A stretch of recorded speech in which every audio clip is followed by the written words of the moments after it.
Banyak orang India di Malaysia. Ya. Pesertanya semua orang Malaysia. Ya. Pakai bahasa apa itu? Bahasa Indonesia. Bahasa Indonesia. Bahasa Indonesia. Mereka ngerti, Pak? Mereka ngerti. Karena mereka sekarang banyak nonton sinetron kita di sana.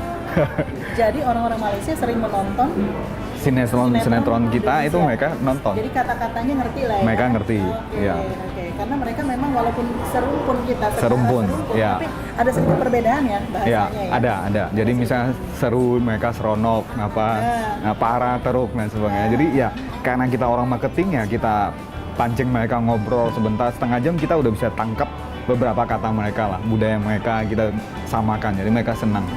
Dan karena mereka undang pembicara dari jauh-jauh, bayarnya juga mahal, profesional, mereka sangat teachable. Jadi jauh lebih teachable dibandingkan kita karena ya mungkin itu edifikasi tadi. Edifikasi. Ya. Apakah menurut Pak Rudi bahwa kalau misalnya ya contoh seperti tadi dikatakan bahwa orang Malaysia itu sering menonton sinetron Indonesia, orang Malaysia juga sering menyaksikan konsert bahkan mendatangkan penyanyi dari kita. Indonesia.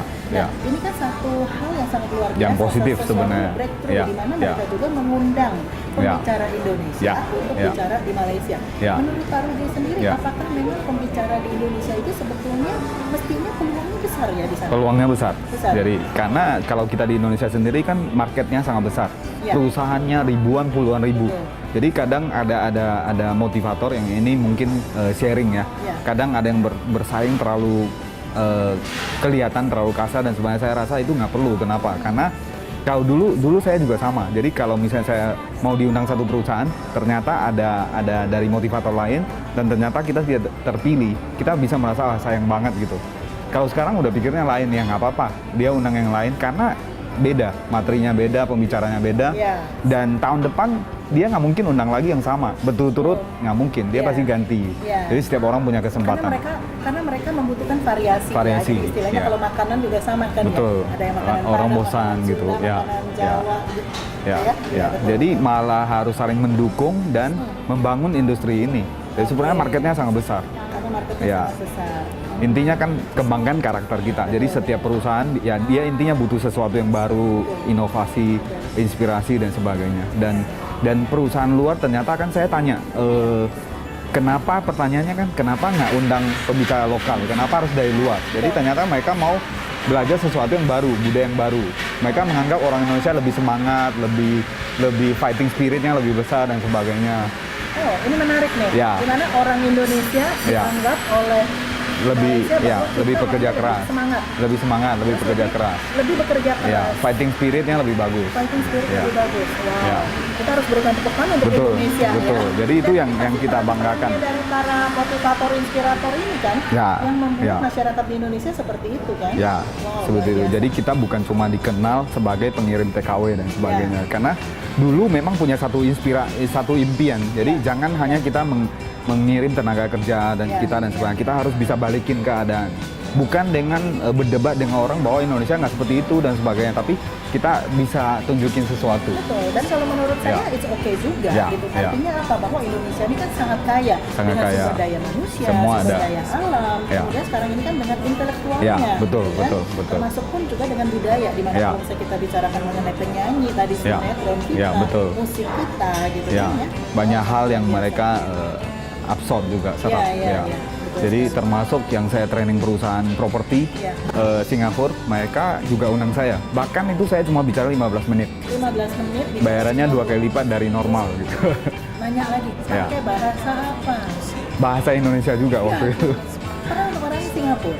Bukan. Waktu itu mereka jualan properti mereka ke customer mereka yang market Indonesia, yang orang-orang kaya Indonesia. Jadi saya harus meyakinkan mereka. Jadi seminarnya datangnya di Singapura? Enggak, waktu itu di Jakarta, Position Hotel. Tapi yang bayarnya orang Singapura? Orang Singapura.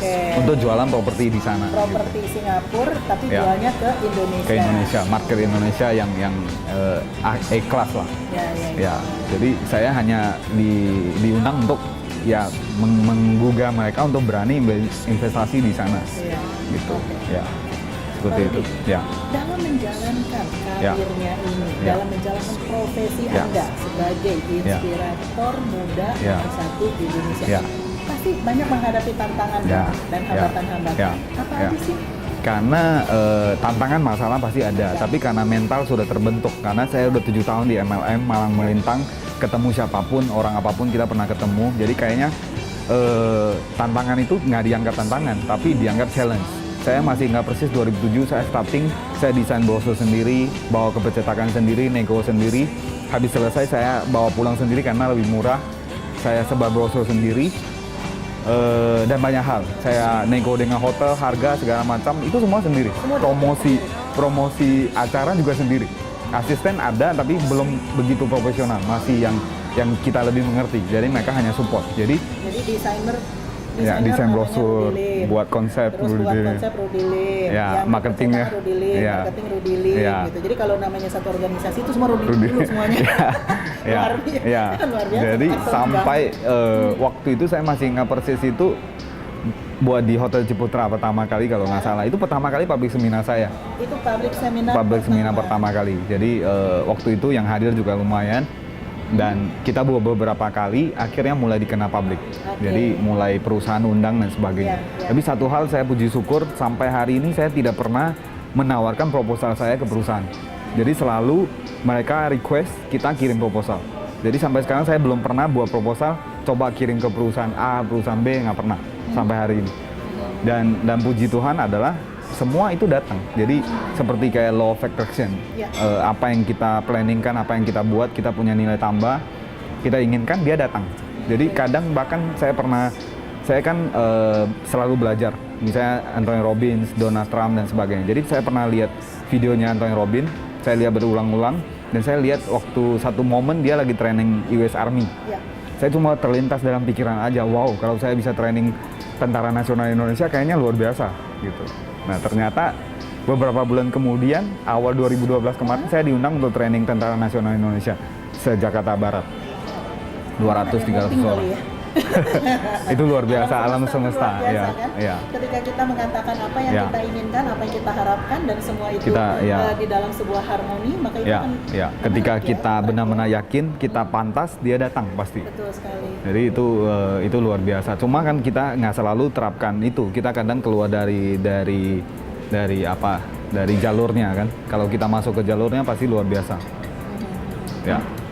Pak Rudi, di dalam perjalanan karir ini, siapa yang paling memotivasi Pak Rudi? Kalau paling memotivasi itu yang membuat saya berubah, guru saya, Dato Dr. Enduho. Beliau orang Malaysia, kebetulan beliau pemilik perusahaan MLM-nya. Dan karena beliau seorang motivator, saya ikut seminar dia dari awal sampai sekarang. Dan ada satu program yang luar biasa, jadi itu yang mengubah total seluruh hidup saya. Nah, sampai sekarang kita berhubungan baik, bahkan lagi tulis buku bareng. Jadi lagi proses tulis buku bareng. Jadi satu kepuasan buat saya gitu. Nah, itu merubah total. Nah, kalau selain beliau masih banyak sekali. Billy Lim, pengarang buku Dare to Fail, dan yang di Indonesia hampir semua motivator saya belajar, Pak Tung, Pak James Kui, Pak Andri Wongso dan sebagainya. Dan saya kebanyakan otodidak.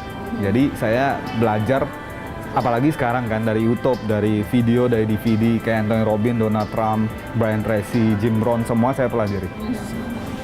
Bahkan sampai hari ini setiap hari saya nonton, pelajari, dan saya cari sesuatu yang baru dan sebagainya.